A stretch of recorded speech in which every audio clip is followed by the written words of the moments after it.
Hey everyone, good evening. Um, nice to see everyone reaching us today, right now from the chat, from all over the world.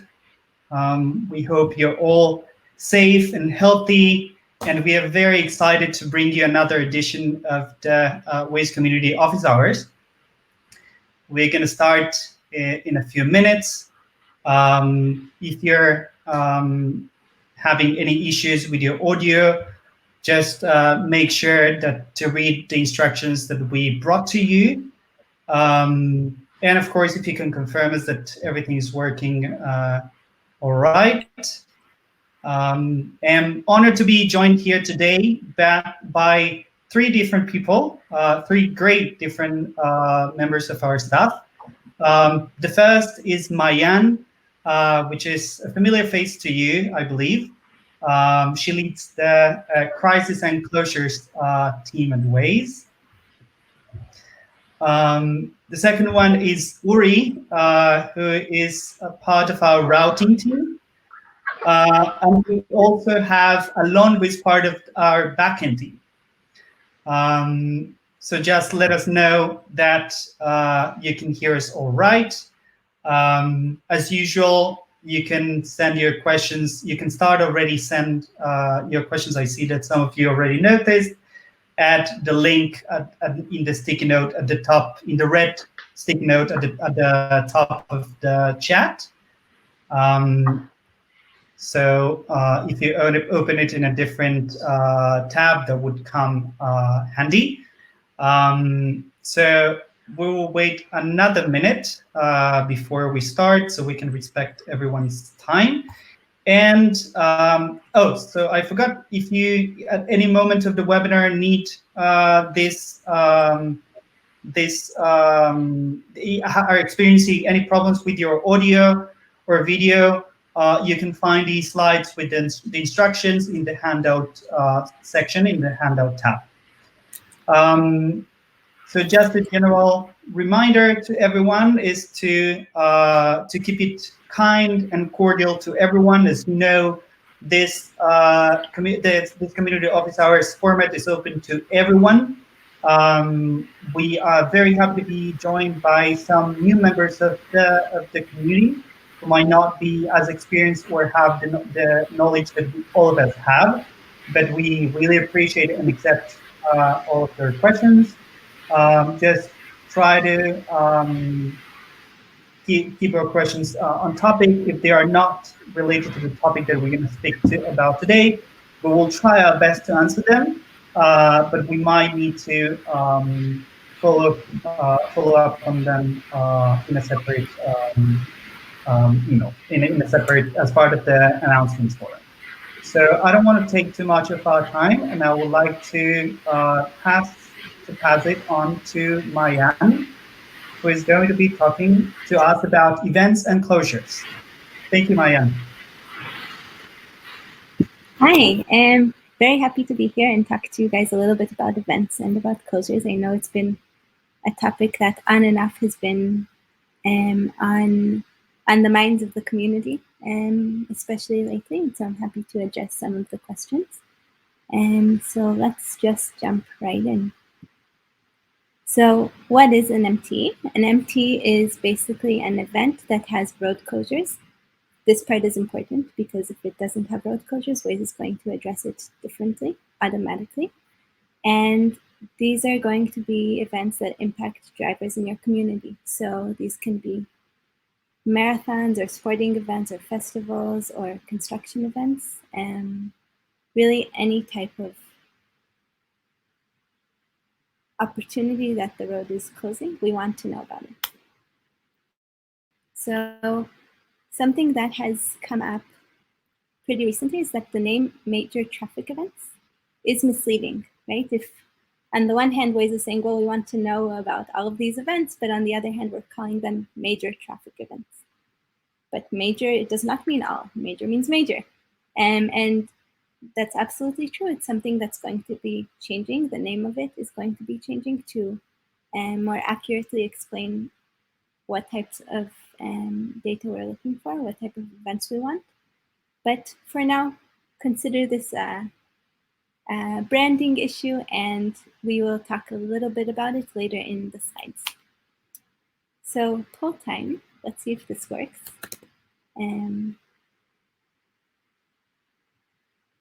Is everybody seeing the poll on their screen? Hope so. Just jumped up for me. All right.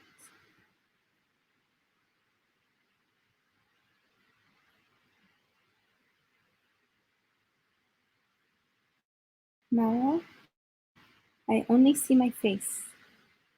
I don't see the slides anymore. You're on mute.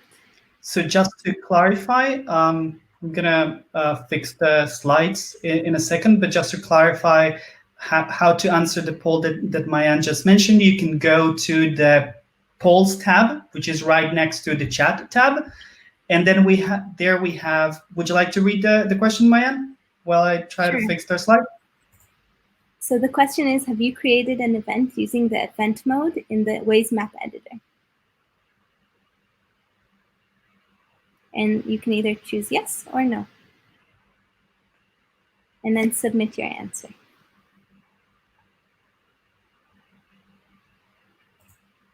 So 2 of you have answered, and one of them is me. Anybody else?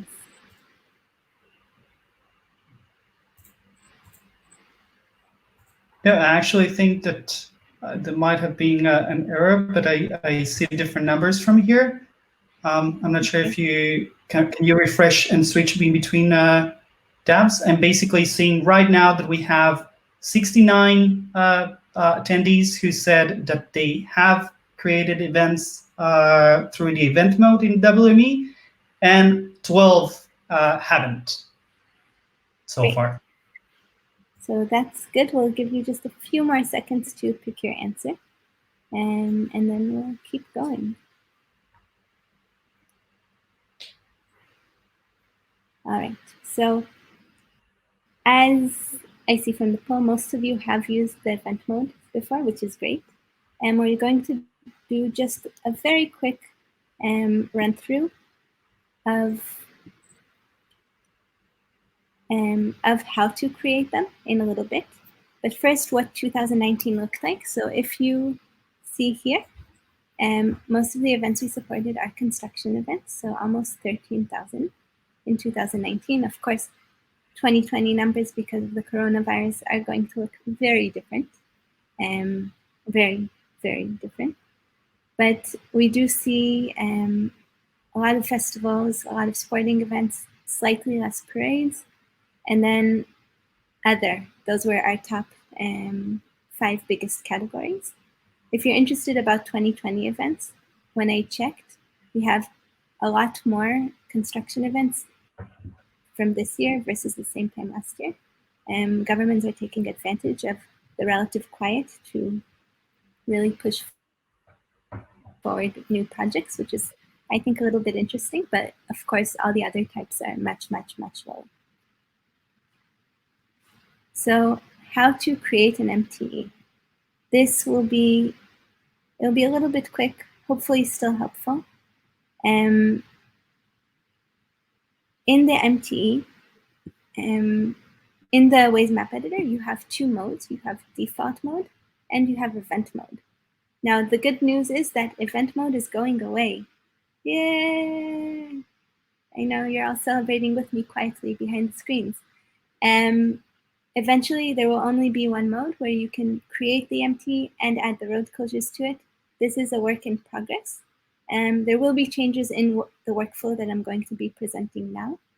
But for now, this is how it is. So this is how I'm going to be presenting it to you.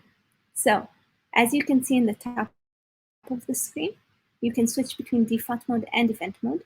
And you want to be in event mode to create the event. So you click on that. And then in order to add a new event, you're going to click the button at the top that says Add Event.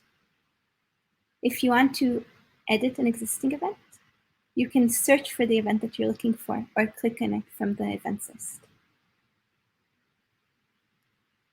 when you add a new event, you're going to be presented with this type of fill-in fields. And so the first thing that you're going to have to add, and it's required, is an English name. It's important that the event name is in English because, or at least English characters, because we're going to be taking the event mini page URL directly from there. And we'll get into that a little bit later about the different nuances. But you have 27 characters to write an English event name. And then from there, you pick the details. So what's the category of the event?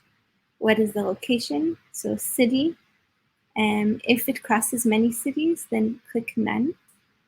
The only reason that city versus none matters is because you'll see city, you'll see the MTE only if you're on top of the city that it is in. And so if you click none, then you'll see the MTE as part of the MTE list, even if you're not in that city, even if you're in that state, for example, if that's the geographic boundary that it's attaching to. So, oops, sorry guys, I'm new to this big marker. All right, so that's, once you finish filling in all of these fields, of course you have your start and your end date and time. These should include the road closures that you're going to be attaching in a minute. And once you have all of that, you click save. And that's going to be a little bit to the right of the screen. If you want to edit an existing event, you're going to select an event. An event from the event list.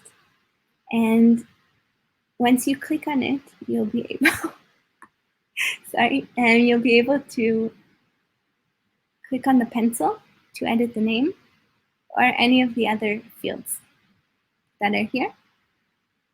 And then click save.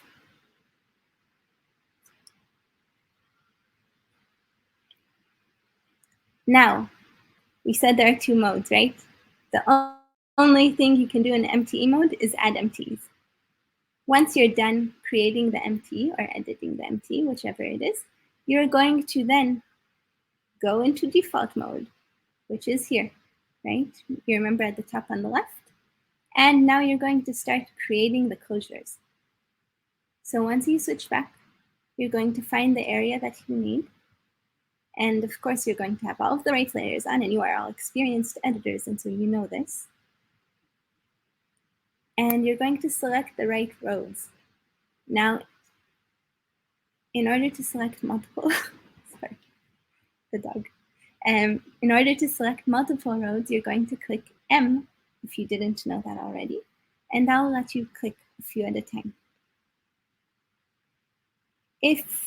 So when you have an event, sometimes the intersections are close to traffic and sometimes they let traffic go through, so cross the intersection. And that means that you need to close the node. So if traffic cannot cross, the node needs to be closed, as you can see here.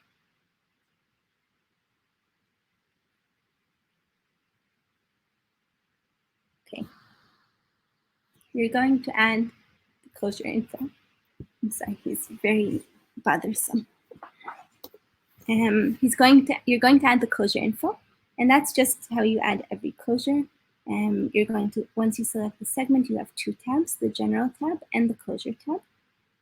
And in the closure, you're going to put the start date and time, the directionality. You can add a description if you need to. And then you're going to pick, and this is really important, you're going to pick from the drop-down list the event name. The event name will only appear there once you've saved the event. So if you did not save, it won't show. Then once you have all of that, you're going to click save. And go back to event mode, because at this point, your event is ready to submit. Submit means that we're going to be opening an event page for the event. So this page is automatically going to be created with the road closures. and also who created the event. So your username is going to appear there in the list along with anybody else who edited it.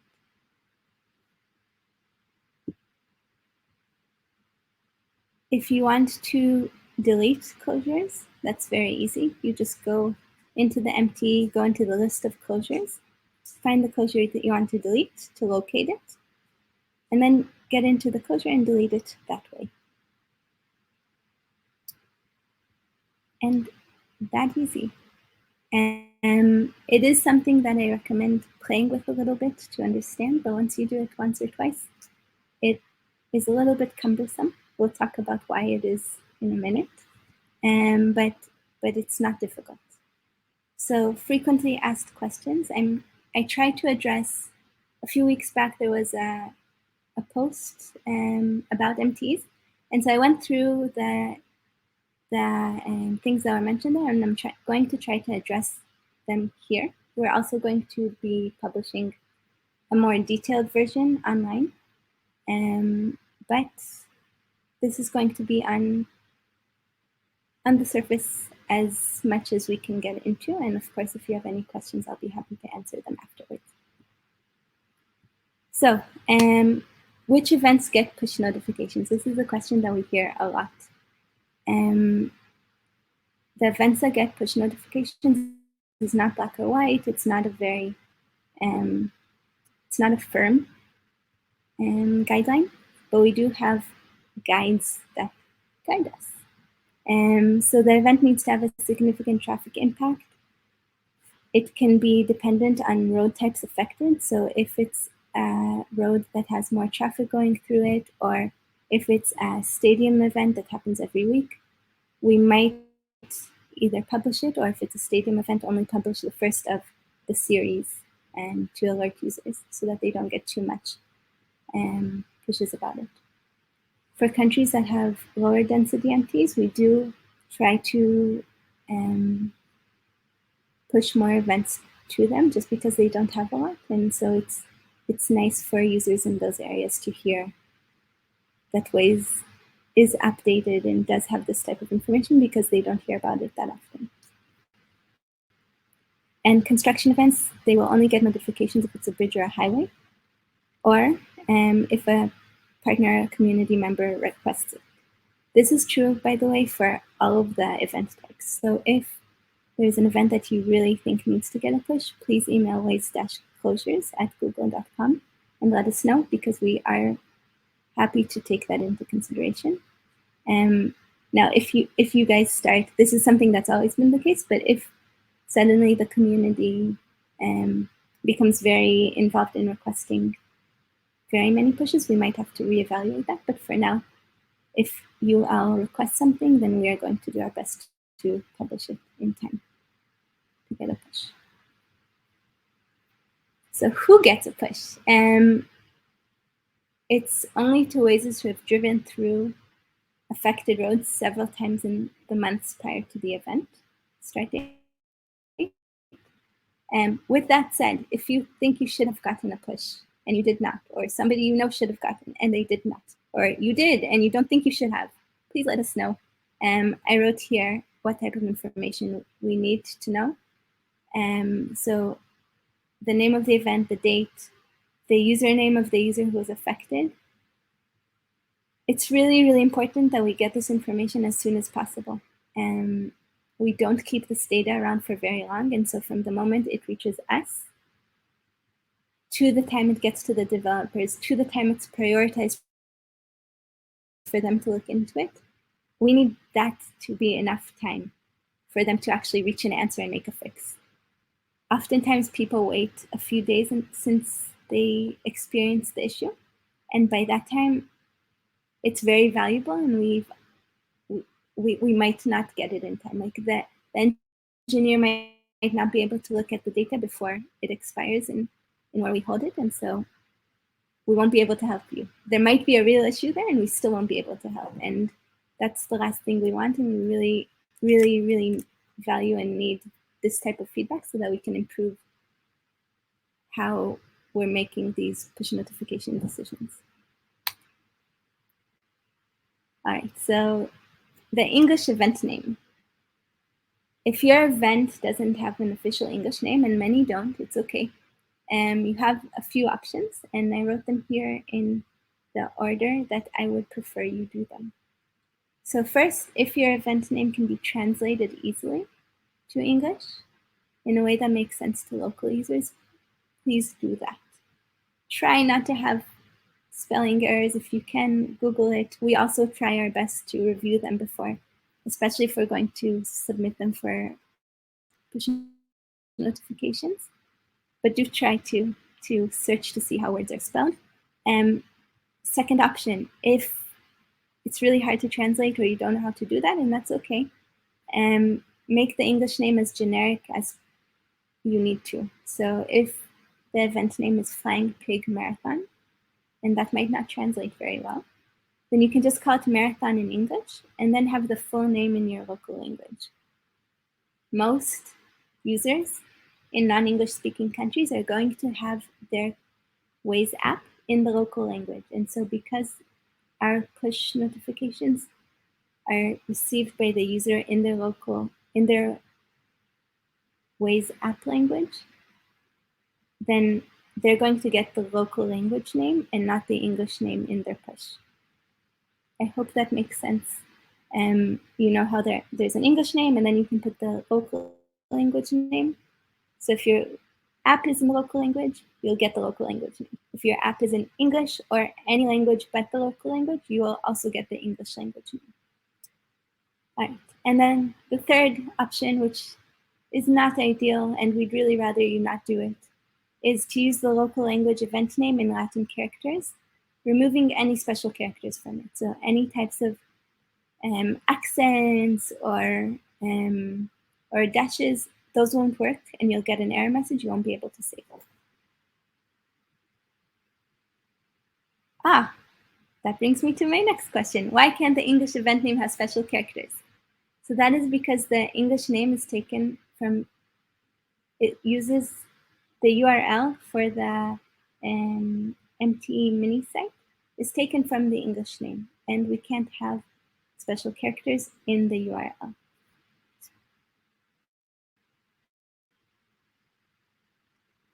Another question that I've tried to address a little bit earlier. Why are smaller events added as MTEs if they're not major? So the name MTE, it is a little bit misleading. We did talk about it. We're going to change it so that it more reflects what we want from the data.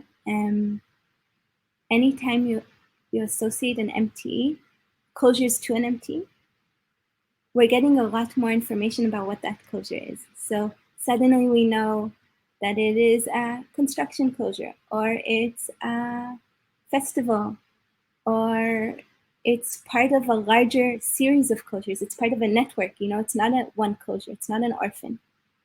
And having all of that information, it helps us at Waze understand our map and what's going on a lot better. And so it is really important, and it does help us get more context about how our map freshness is doing when we have that versus just a lot of orphan closures. And on top of the metadata that we get, it also gives us the ability to send a push. So if we don't have these closures attached to an MTE, we'll never know about the event. We'll never know that these construction closures or this street fair is important, because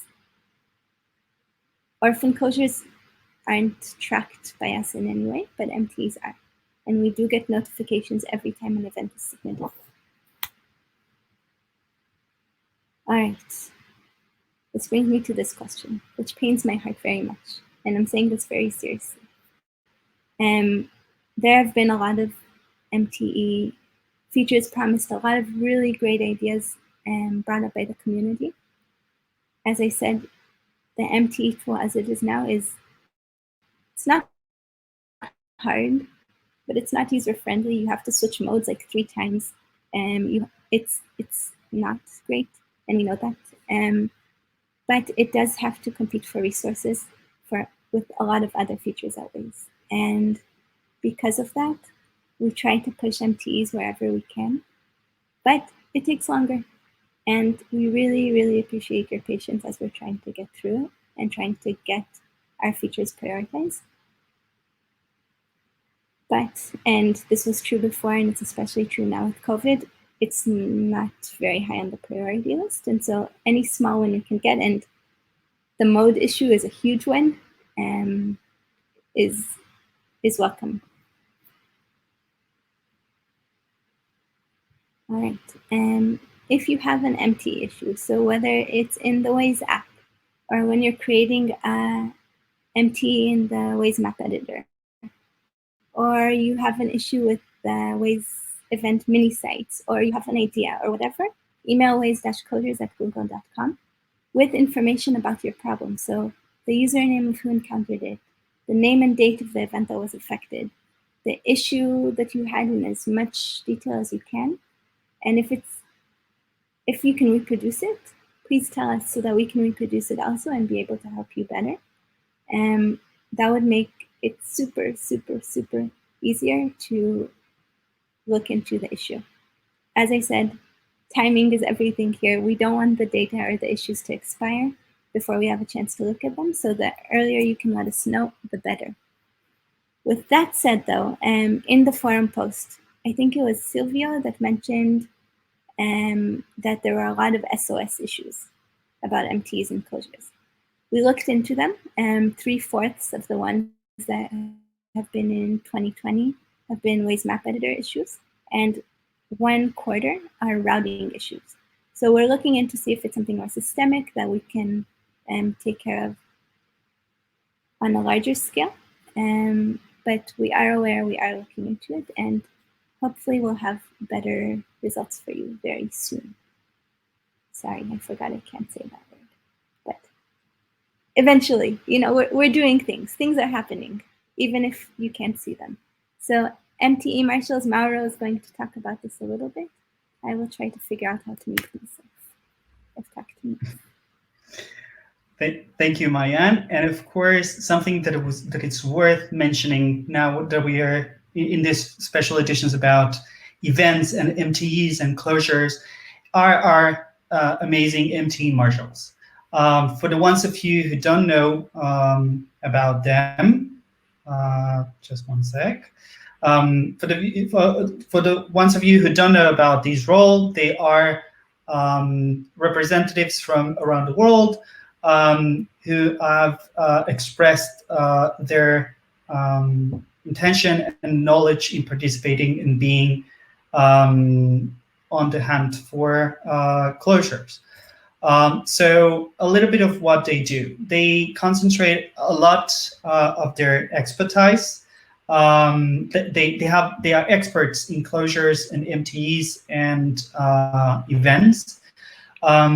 They do a lot of MTE management. They assist in uploading and managing events in the different communities around the world and share events with the Waze closure team. And in case that your community is too busy, so they are a reference within each of your community about closures and MTEs in general. They also really help us in interpreting when our closures team sometimes struggles with understanding non-English information about like countries that don't speak English. And so we are really looking to work with others who can provide us insights into local terminology and can provide us more local insights. They also do a lot of recruiting with new editors and with event organizers. Of course, through more normal times, we can have different kind of events, but mostly during these irregular year, we know that most of our events are related to constructions. There are a lot of governments around the world taking advantage that there is less traffic around in the roads to do more maintenance and road work. They also do a lot of outreach. That's another pillar of this role. They basically use the community managed social media and work with partners, or not always necessarily partners, but event organizers or government entities or NGOs who organize events that have an impact on the local traffic, so that they can share the event information.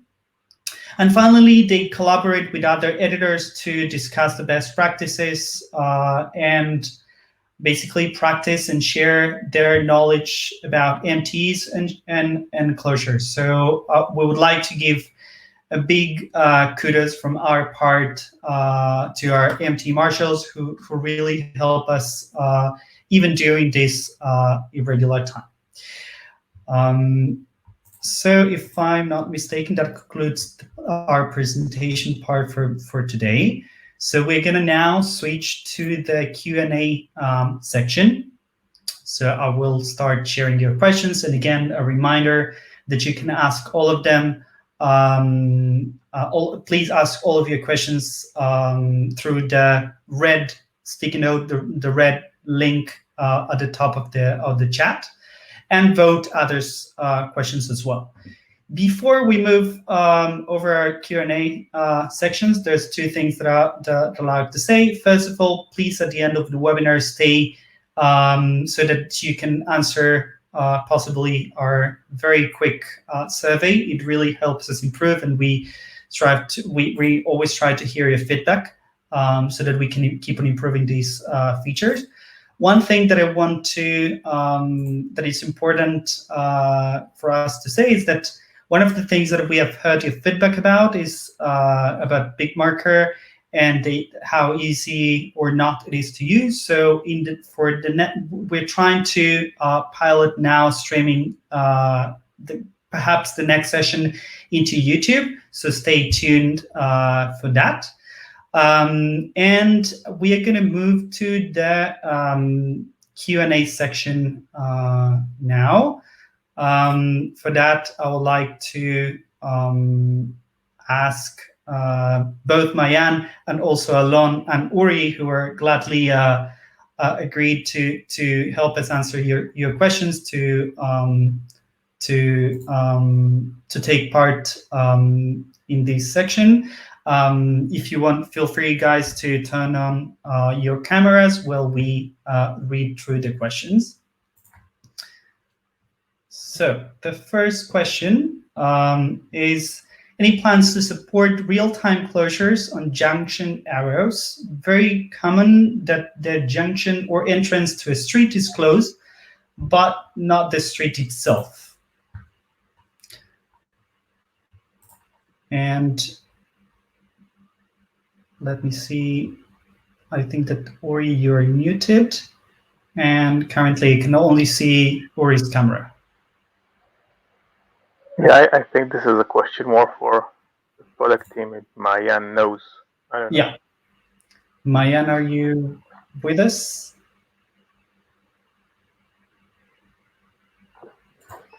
Let's see. I know that she's having some issues to turn on her camera. But in the meantime, I can share with you guys that this is part of our roadmap, but it's currently not prioritized. Just I will allow a few more minutes if so that Mayan can sort the issues that she's having. And I'm going to move to the next question.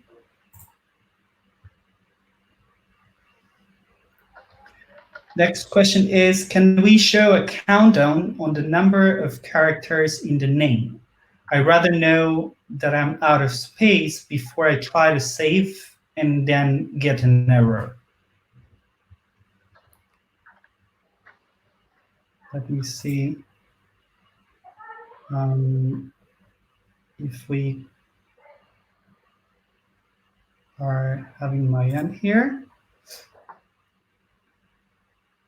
She's answered that it needs to be prioritized. Right. So we will definitely open a feature request about it, but it needs to be prioritized, and we will take it with the editor team. Hopefully, Mayan is able to join us in a few minutes. We will move to the next question. Will it be possible to control who gets notified about an MTE? We have seen push notifications, very small, MTEs going out to users as far as 50 kilometers away from here, from Munich, Germany. So I know that Mayan is trying to restart her system, but like it sounds something that should definitely shouldn't happen. So please, as Mayan said, if you notice any kind of like this is really good feedback, like please try to send us, and we will really appreciate if you guys could contact the closures team when these happen, so that we can actually send the logs to our developers, and they can look in real time before the logs are timed out. So I'll move to the next one. I think that Mayan is still experiencing some issues with her mic and camera, or maybe I think her camera is on right now, but let's move to the next one. We're being asked for an update on adding recurring closures. For example, Monday to Friday from 8 a.m. until 5 p.m. natively in the client. Mayan, can you hear us? Yes, she can hear us. She's still trying to sort it out. Sorry, it's one of the issues of like doing this from home. So it's currently as well in the roadmap, but it's currently not prioritized. Like we have a record, and Mayan is saying that she will type in her answers. So I'm reading the answers that she's writing. Or apologies for that, guys. And we are really pushing for this. We know that it's annoying. Next question is there an API to create pins for accidents, roadworks, etc.? It would be interesting. I would be interested in building an interface that feeds it from an official sort in my state. So something that Mayan is reminding us currently is that Waze for City has this at a partner level in the reporting tool as well. So if you haven't explored that, it might be very helpful to do it. Just check out like the reporting tool, and feel free to contact your community manager so that you can have more information on how to use this tool. So yeah, the reporting tool allows you to have feeds that can do it too. Next question is, why should we begin to add even smaller traffic events when the only benefit would be a push notification, and when we regularly still don't get push notifications? The additional effort is not worth it, and it is disappointing when you again not to decide to send push. So the benefit of adding smaller events isn't just it's the metadata itself. Like it really helps Waze like to identify what's going on in the traffic as a whole. So it's basically mainly helping Waze help other drivers on the road.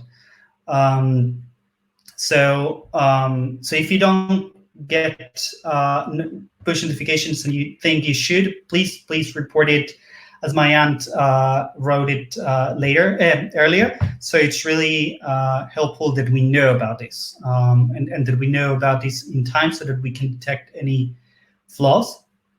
We really need these examples to fix it. And again, if we don't have examples, our assumption is that everything is working fine. So, but we know it isn't. So, but we need proof so that we can really dig into the issues. But again, the whole advantage of small traffic events or not so big traffic events. Again, like traffic events are also something that it's relative as well. Like in small towns, you will not have huge concerts, well, not during COVID, or huge traffic events, but like they would affect traffic in some way. But it's really important for us as Waze to know what's going on and to be able to alert users, to make users feel that we know what's happening on the road so that they can trust Waze and that they can use Waze more often in these places when they generally just wouldn't. Next question is, often the red and white striped barrier does not show in the app, yet the bubble at the junction does. Is there a way to fix the display? So Alon or Ori, if you know the answer to this one and you would like to chip in, let me know.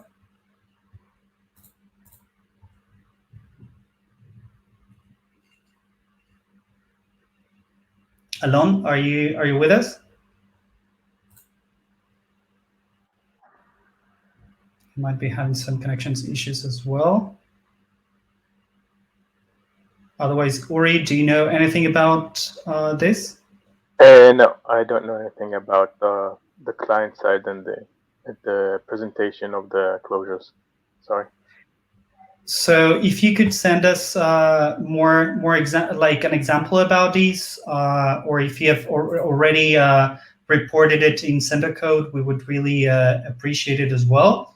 It's really important that we get the examples and exact information so that we can get back to you on that one. Next question. If you want to use MTEs to gather metadata on all closures and not have them all major, then how about a flag we can set for whether or not it is major? Instead of vague, impenetrable rules, the answer will be immediately obvious. And I think we are getting Mayan's video. I'm not sure. I'm currently seeing a black screen. So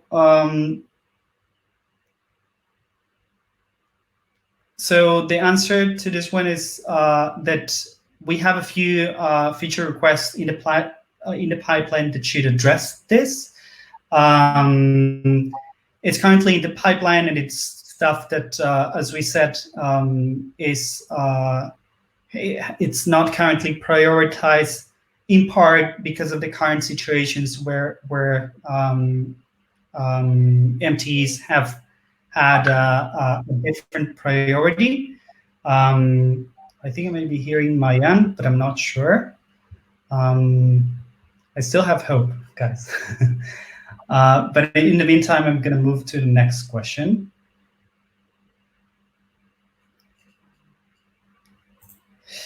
Creating an MTE is tricky. You have to switch at least 3 times from the default mode to event mode and the return, and in order to create it, set closures, and then send the MTE. Could you improve this process? So as Mayan said, we are getting rid of the event mode. So really stay tuned. This is actually like really good news that we we learned quite recently. So this is something that it's actually happening. I'm not going to say when, because I don't want to say the 4-letter word, but we see some movement in that area, and we were super excited to learn these news. Next question. Main problem with MTEs is that they have to be accepted or published by Waze before push notification is sent to affected users. Could you please consider making it more? Could you please consider making it possible to send local traffic news to only affected user directly by the community? This would push local communities. So let's see if we can hear Mayan or we can read her answer.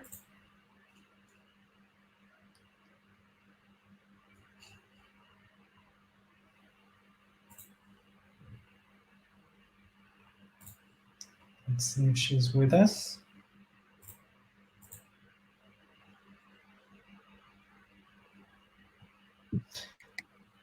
So she says, giving the community the ability to push. So we have actually tried this. Giving the community the ability to push events will not be possible due to legal constraints.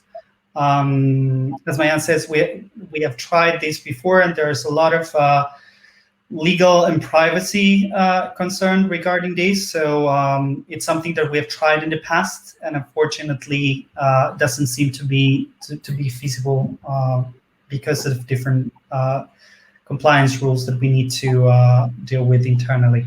Sorry about that. Can there be a native built into the WME? Delete all closures on selected segments. It is really laborious to remove complex construction setup when the Department of Transportation changes them on a long-term project. So this is a feature request as well that we have in our backlog, and it needs to be prioritized.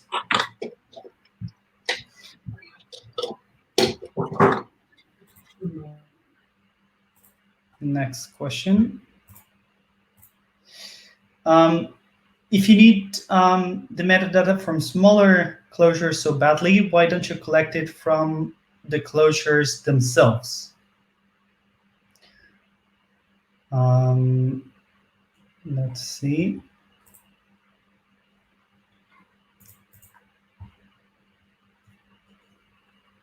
Let's see if mine is still with us. Part of the metadata that we collect is that many closures belong to one event. So the fact that they are an event really has an impact on the data we collect, and not just the general closure. So it gives us as well the fact that we have MTEs created for small events. It actually gives us the information that something is temporarily happening there, and it's not just like and something is actually happening and not part of just a random closure, and by having it on individual closures, like we would be actually missing this information. That's the reason behind having not so major traffic events. We can also, can you hear me? Yes. Okay. We can also use this. I wanted to say the same thing about the previous question that we had. We can use this the event name and data in order to tell the user why we're sending them from this route and not from the other, and also why it needs to do a big diversion of the route, or stuff like this. So this is why we use it. Mm-hmm. Exactly. That's a very good point, Alon. It really gives us that extra level of information to explain our users why we chose to send them through route B instead of sending them through route A. Almost all problems regarding MTEs for me are when trying to enter the event mode. Nowadays, I open another browser window, click on it, and do some editing on the other tab, since it takes up to 30 minutes for event mode to actually open. Same with no scripts on. So could you please do something about it? So Asmana is actually writing it. Bye MTE mode should fix this. So this is actually on the way, and this is actually something that is happening again. So we are very, very, very glad that we can help with this chaotic flow. So we're very happy about it. Are there any plans to work on the app GUI to narrow down the red and white stripes so that they don't cover the whole width of the road, so we can still see the actual road in the app?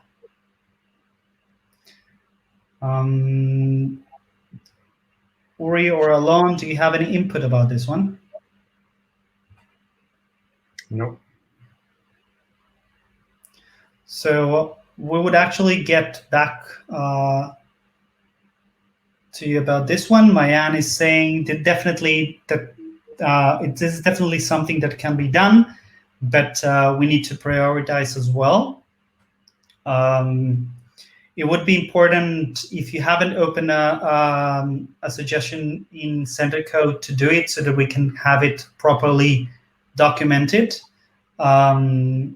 And definitely feel free to send this to your community manager so that we can have this, so that we can try to have these prioritized. When there are stacked real-time closures, they always show two-way closure. Is there a way to show only the current active closure if one way? Or if selecting a closure, then only show the direction of the one selected?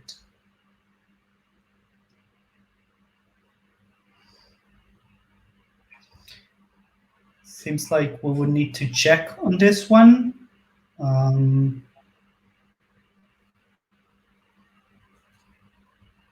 Yeah. So if you could send us, Alan, if you could send us more details about this through your community manager, this would be great so that we can get back to you on this one. Next one, would it be possible to have a US English translation so that users in the US can have events with special characters in their names?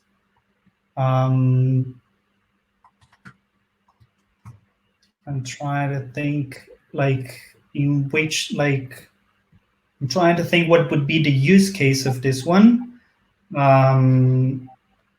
or what are you actually lacking, or what kind of events have would need special characters in the US. So I'm sorry that I'm not following the general chat because I cannot do it. I'm blonde enough not to be able to do these things at the same time. So apologies about that. But if you could send us, Mark, some information about it, we would really appreciate it. I think, Maro, yeah. I think that maybe if I'm reading it correctly, they want, if, like, for example, for Spanish events, they have the Spanish name and the US and the English name, right? So they want to have like both in like the English name, the one that will be kept as that will be used as the URL, and another English name that they can have some special characters in, like to have two English names. This is what they want. And to enter in the second English name and event name in Spanish?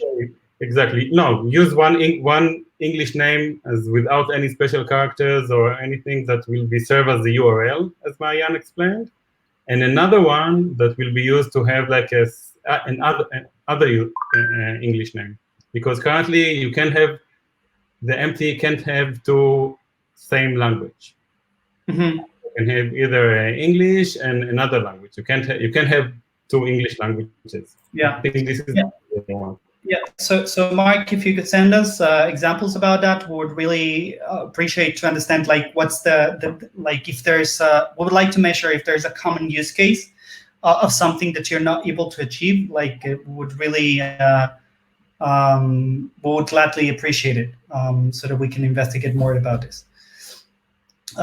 Next question: does Google use some of the MTEs that are entered in Waze on its map?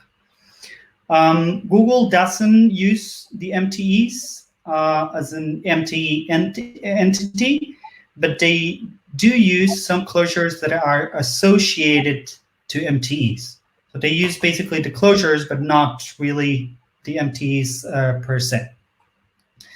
We have, that is reminding us that we have some few minutes left. And again, a reminder that anything that we're not able to cover in this, thank you, Dalia, and anything that any questions that we won't be able to cover, we'll follow this up in a follow-up in the event where we announced these office hours.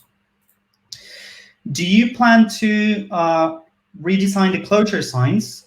They're too big, both in the app and the live map, and can't even pinpoint the exact closure to see the info or comment. Oops, I think that, sorry.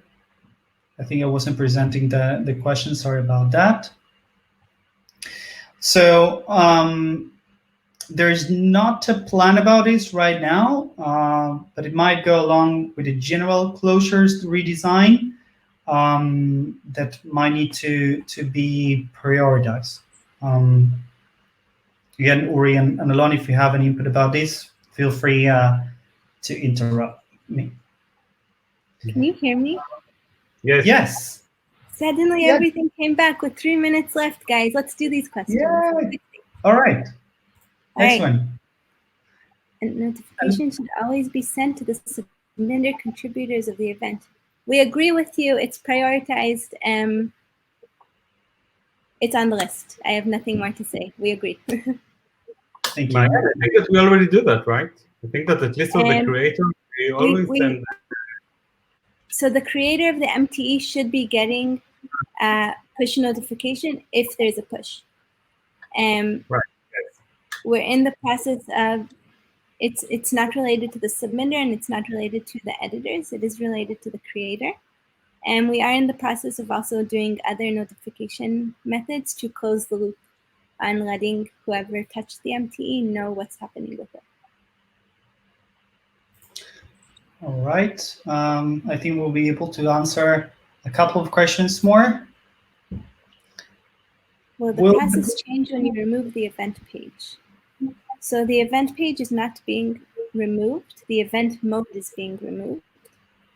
And yes, the workflow is going to change. It's going to have to, because right now you have to toggle 3 times between the different modes, and that will hopefully, not hopefully, that's gone soon, eventually. These words, it's going away. How many types of servers keep the closures info?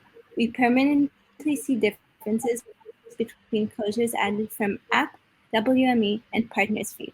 Closures made by partners feed overlap MTE ones, but MTE ones cannot be added if there's ones added by feed. Users add many closures from app, many times overlap. So Alon, do you want to take this one about the closures servers?